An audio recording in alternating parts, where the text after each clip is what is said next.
Bora lá, pessoal, voltando aí.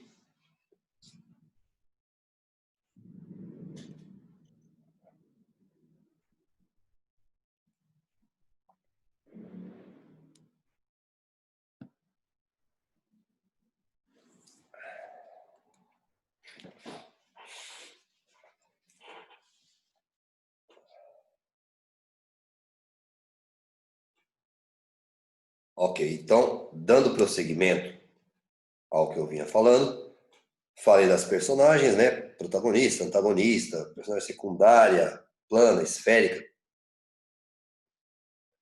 Vamos lá.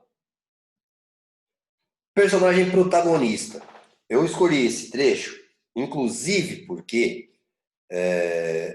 ele é a figura do anti-herói, tá? Isso aí é o capítulo 2º da obra Memórias de um Sargento de Milícias, falando do garoto Leonardinho, né? Que Memórias do Sargento de Milícias é a história da vida dele, tá?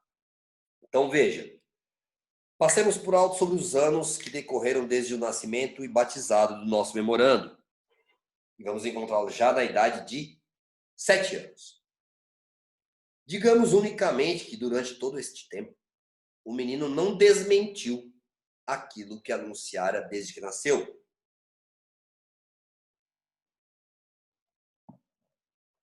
Atormentava a vizinhança com um choro sempre em oitava alta. Era colérico, tinha ojeriza, ojeriza é repulsa, né?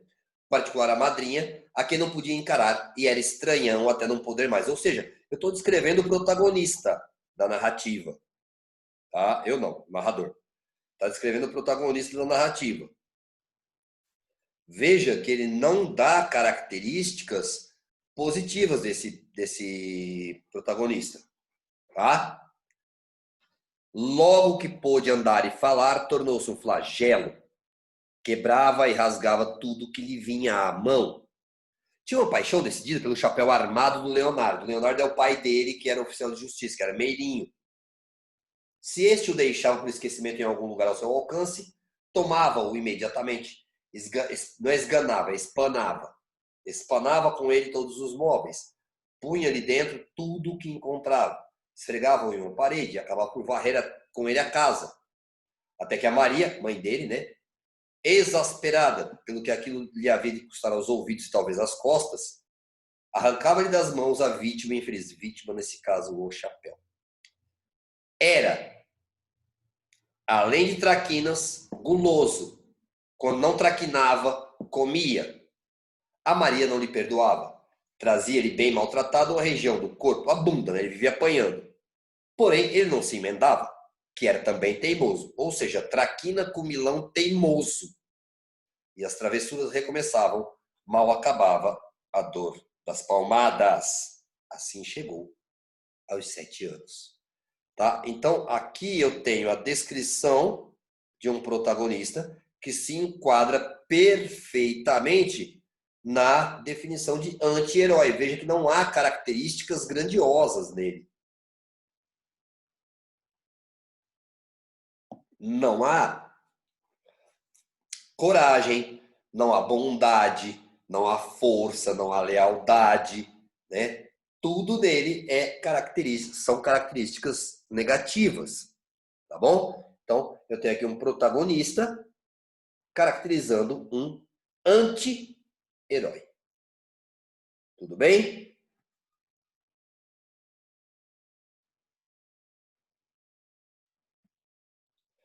Veja aqui, eu tenho uma outra personagem que é da obra O Cortiço, né? Que é o Botelho. Para quem leu a obra O Cortiço, vai se lembrar que o Botelho era aquele agregado da casa do sobrado do Miranda, né?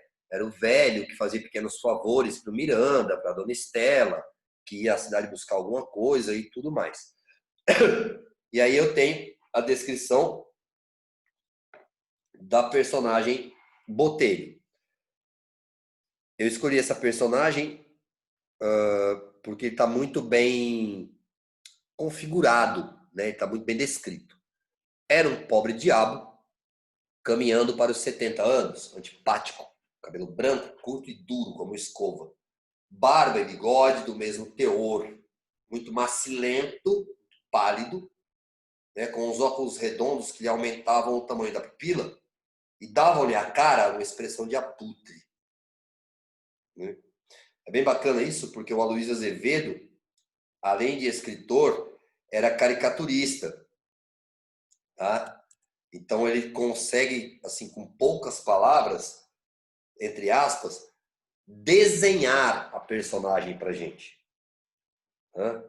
Devorava-o noite e dia uma implacável amargura, uma súbita tristeza de vencido, um desespero impotente contra tudo e contra todos, por não lhe ter sido possível empolgar, né, pegar, abraçar o mundo com suas mãos hoje, inúteis e trêmulas. E como seu atual estado de miséria não lhe permitia abrir contra ninguém o bico, desabafava vituperando. Vituperar é xingar, ofender as ideias da época, tá? Então eu tenho aqui a figura do Leonardinho, que é a figura do protagonista, e eu tenho aqui a figura de uma personagem secundária, tá certo?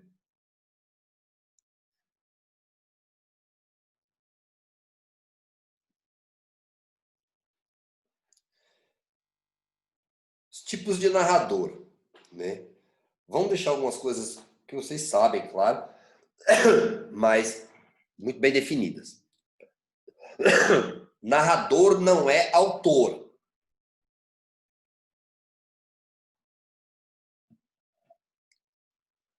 Tá bom?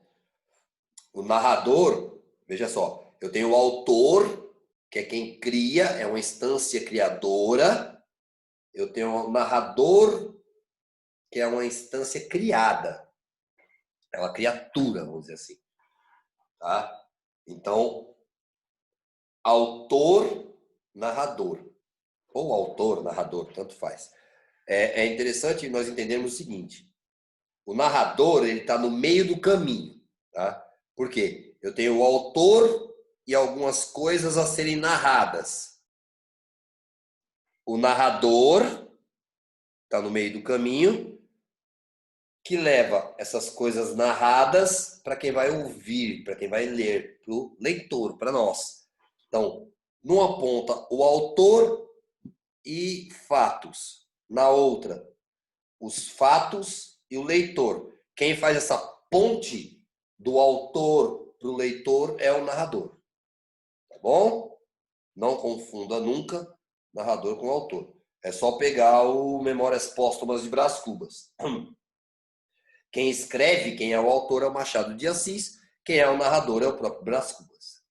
Tá bom? Quando eu falei lá no começo da aula do Dom Casmurro, né? Eu falei para vocês, traiu, não traiu, traiu, não traiu. Eu falei que uma das grandes questões, né, que a gente deve colocar é o fato de o narrador não ser confiável. Tá? Por quê? Porque o narrador do Dom Casmurro é em primeira pessoa. A marca principal de primeira pessoa é sempre a subjetividade. Então ele vai contar as coisas como. Por quê? O narrador de primeira pessoa, os fatos acontecem com ele também. E se ele vai contar fatos que acontecem com ele, ele vai colocar a ótica dele mesmo. Né? Quando eu falo de narrador em primeira pessoa, eu dou sempre um exemplo que para mim é muito claro. Né?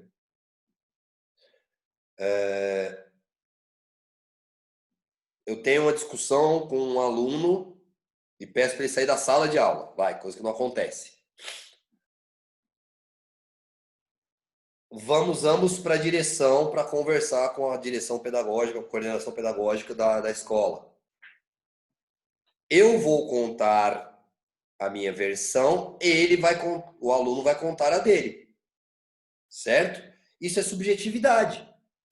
Nós dois estamos contando a mesma história por óticas diferentes. Na minha história prevalece a minha ótica, na história do aluno prevalece a ótica do aluno. Tá? Isso é subjetividade. Esse é o problema do narrador em primeira pessoa. Quando eu falo do Dom Casmurro, o narrador do Dom Casmurro não é confiável. Né? Por quê? Ele está contando o que ele diz que aconteceu com ele, que é a traição de Capitu. Além disso, muito tempo se passou. Né? E junto com isso, todas as outras personagens envolvidas já morreram, não podem se defender. Né? Então, o narrador de primeira pessoa, a gente sempre tem que ter um pezinho atrás. Né? O narrador de primeira pessoa, ele pode ser de dois modelos. Tá? O narrador protagonista, como é o caso do Dom Casmurro, do Bentinho, do Dom Casmurro. Tá? E o narrador testemunha. Como assim? Os fatos se dão também com ele, mas ele não é o protagonista. Eu trouxe um exemplo para mostrar para vocês também. Tá? Então, vamos marcar aí. Narrador de primeira pessoa. É o narrador participante. Aconteceram com ele os fatos. Tá? Ele pode ser protagonista, como é o Bentinho, ou pode ser testemunha, que é próximo ao protagonista, acontece com ele também, mas ele não é o protagonista. Ok? Narrador em terceira pessoa. A marca do narrador, uma das marcas do narrador em terceira pessoa é a onisciência. Onisciência, todo, ciência, conhecimento. É o conhecimento do todo. Tá? Ele sabe de tudo o que acontece. E também a onipresença. É estar em todos os lugares, no caso da narrativa, óbvio. Tá? Então, ele é uma entidade, vamos dizer assim, onipresente e onisciente. Ele vê e sabe de tudo. Ok? A esse respeito, eu tenho a dizer para vocês também que existem duas variantes do narrador, mais duas, né? Variantes do narrador em terceira pessoa, que é o narrador intruso. Por que narrador intruso? Porque ele fala com o leitor, ele dá palpite na narrativa, né? Ele se mete, ele é intruso. E o narrador parcial. Por que narrador parcial? Porque ele toma partido ou de determinada situação ou de determinada personagem dentro da narrativa. Também trouxe exemplo para mostrar para vocês. Tá? Então, narrador em primeira pessoa, ele é marcado pela subjetividade. Tá? Ele pode ser o protagonista, que é o personagem principal, ou o narrador testemunha, que é próximo ao protagonista e os fatos também acontecem com ele.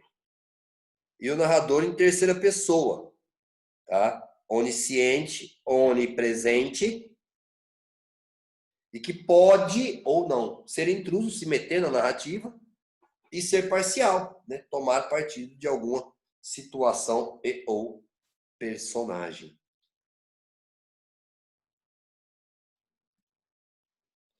Olha lá. Narrador protagonista. Dom Casmurro. Né? O capítulo 2, né, que é do livro que ele explica. No primeiro capítulo ele explica o título. Por que Dom Casmurro? Porque ele tem o apelido de Casmurro.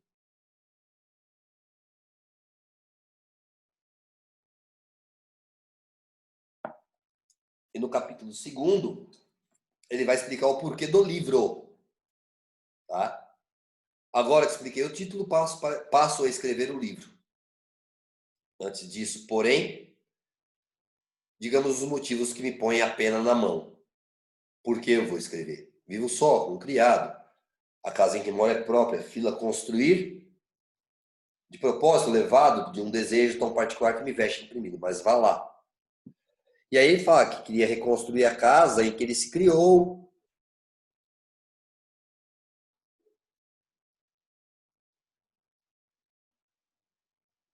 Ele queria reconstituir a casa em que ele se criou, né? E aí na coluna da direita ele fala por que ele queria reconstruir essa casa, né? O meu fim evidente era atar as duas pontas da vida, e restauraram na velhice e adolescência. Na verdade, ele reconstitui essa casa para tentar se encontrar com ele mesmo, né? O Bentinho sexagenário querendo se reencontrar com o Bentinho adolescente, para tentar entender tudo o que aconteceu. Tá certo? Então, aqui eu tenho o narrador protagonista, narrador de primeira pessoa, marcado pela subjetividade. Tá bem?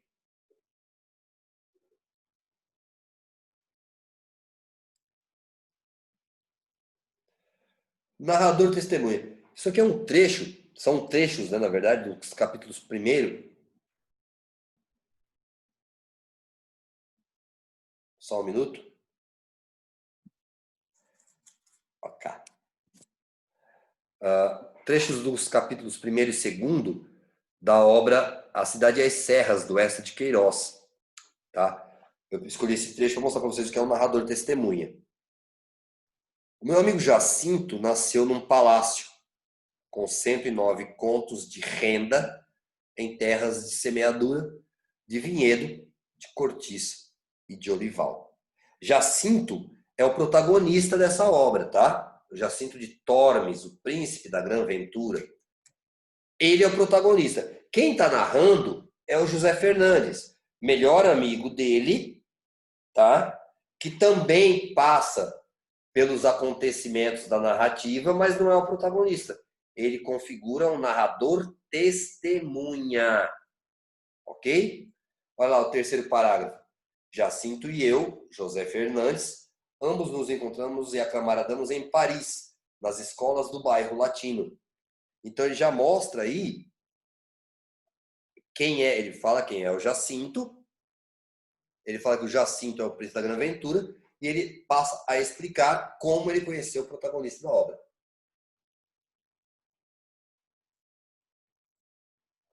Esse é um narrador em primeira pessoa, testemunha.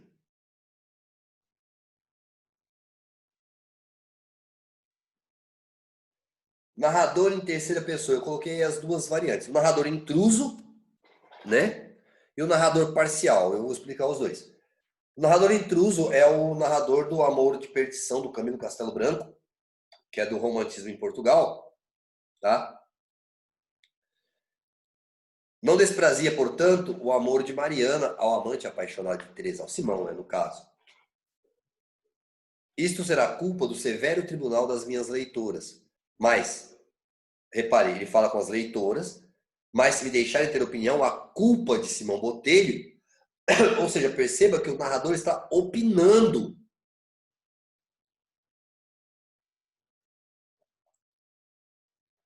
nos acontecimentos da narrativa.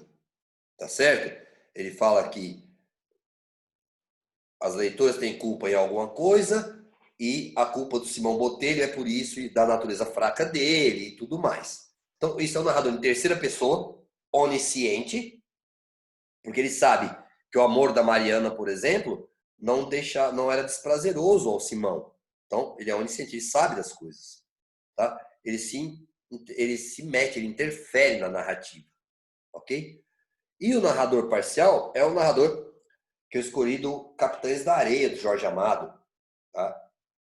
Vão lembrar que Capitães da Areia é a narrativa que conta a história de um grupo de meninos que são ladrões na Bahia, e o narrador nutre extrema simpatia por esses personagens, de maneira que, durante a narrativa, nós acabamos nos afeiçoando a eles.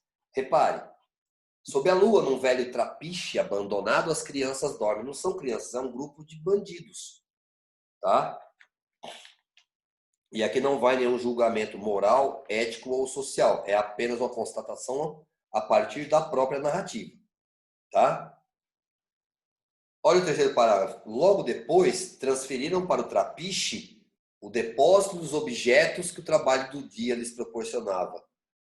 O trabalho do dia é roubar, é furtar, tá? E ele trata isso como objetos que o trabalho proporcionava. Então, repare que o narrador aí é extremamente parcial. Ele coloca os Capitães da Areia como personagens que são tratados como crianças, tá? O capítulo 4, se eu não me engano, que tem a cena do parque de diversões, é extremamente poético. Mas por quê? Porque o narrador, ele é parcial, ele toma partido da narrativa. Tá certo?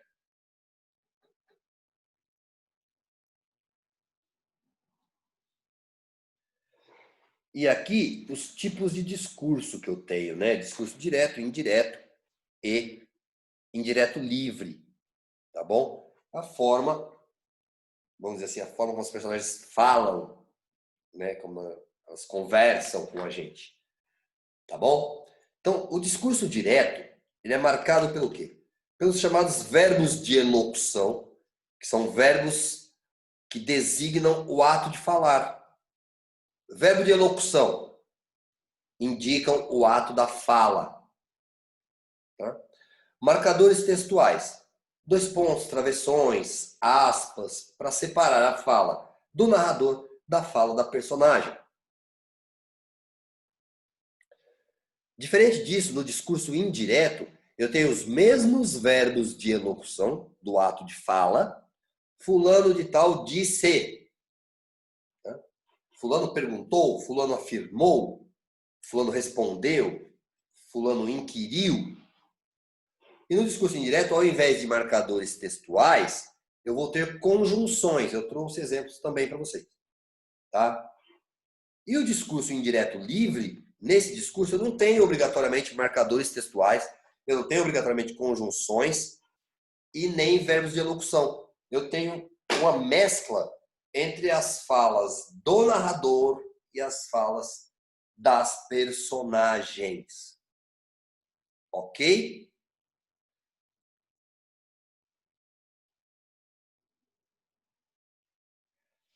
Aqui eu trouxe esses 2 capítulos que são do Quincas Borba, porque eu tenho o discurso indireto e o indireto livre aí nesses capítulos eu vou mostrar para vocês, tá? Então veja, eu tenho um narrador em terceira pessoa, que ó, ele está de fora, tá falando para você, Rubião fitava a enseada. Rubião é o protagonista da obra, tá? Rubião fitava a enseada. Eram 8 horas da manhã. Quem o visse com os polegares metidos no cordão do chambre, chambre é o roupão, tá? À janela de uma grande casa de Botafogo, cuidaria que ele admirava aquele pedaço de água quieta, mas em verdade vos digo que pensava em outra coisa. Cotejava o passado com o presente. Cotejar é comparar. Comparava o passado com o presente. E aqui, ó, discurso indireto livre. Isso é fala do personagem. Está dentro da personagem. O narrador onisciente está trazendo para a gente. Que era um ano, professor. Que é agora, capitalista. Capitalista no sentido de detentor do capital. Um homem que tem dinheiro e que faz esse dinheiro trabalhar em prol dele. Tá bom? Então, repare. O narrador vem falando com a gente, falando que o Rubião tá lá, na janela, olhando a enseada, blá, blá, blá, blá, blá. E, de repente, ele, num mergulho dentro da personagem, nos traz o que o personagem está pensando através do discurso indireto livre. Tá? Cotejava o passado com o presente. E aí o Rubião se pergunta. É como se eu... Vamos transformar isso em discurso direto? Cotejava o passado com o presente e se perguntava. 2 pontos na outra linha, travessão, e o Rubião iria falar. O que eu era há um ano? Eu era professor. O que eu sou agora? Sou capitalista. Então isso é uma fala interna da personagem que o narrador nos está trazendo. Tá bom? Discurso indireto, livre. Olha para si, para as chinelas, blá, blá, blá, blá, blá, blá, blá, blá. Aqui, ó, discurso direto. Vejam como Deus escreve direito por linhas tortas. Perdão, discurso indireto livre. Pensa ele. Se Mana Piedade tem casado com Quincas Borba, apenas me daria uma esperança colateral. É porque a irmã dele ia se casar com Quincas Borba e os dois morreram. E a fortuna fica para o Rubião. Tá? Não casou, ambos morreram. E aqui está tudo comigo. De modo que o que parecia uma desgraça... E aí vai para o capítulo 2. Que abismo que há entre o espírito e o coração. O espírito do ex-professor, vexado daquele pensamento, arrepiou o caminho. Buscou outro assunto. uma canoa que ia passando. E agora olha só. O coração, porém, deixou-se estar a bater de alegria. Que lhe importa a canoa e o canoeiro que os olhos de Rubião acompanham arregalados. Ele, coração, não é o coração, é o cérebro, se é o cérebro, é o personagem, vai dizendo que, olha aí a conjunção que, caracterizando o discurso indireto, ele vai dizendo que, uma vez que a Mana Piedade tinha de morrer, foi bom que não casasse. Podia vir um filho ou uma filha. Olha só, né? Então tem o discurso indireto livre e discurso indireto nessas duas passagens. Tá certo, pessoal? Alguma pergunta? Porque eu termino aqui o conteúdo sobre como analisar narrativas. Estou à disposição dos senhores para perguntas a partir de agora.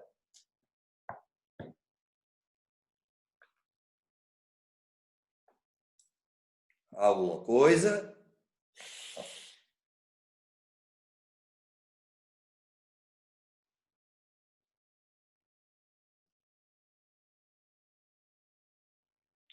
Ok, Luiz, obrigado.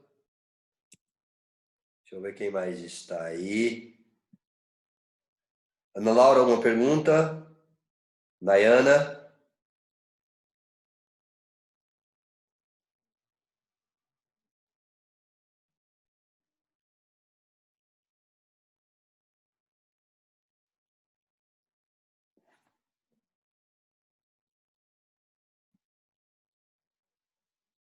Ok, Ana Laura, obrigado. Achou a aula super tranquila. Nayana, você ainda está aí? Você foi abduzida?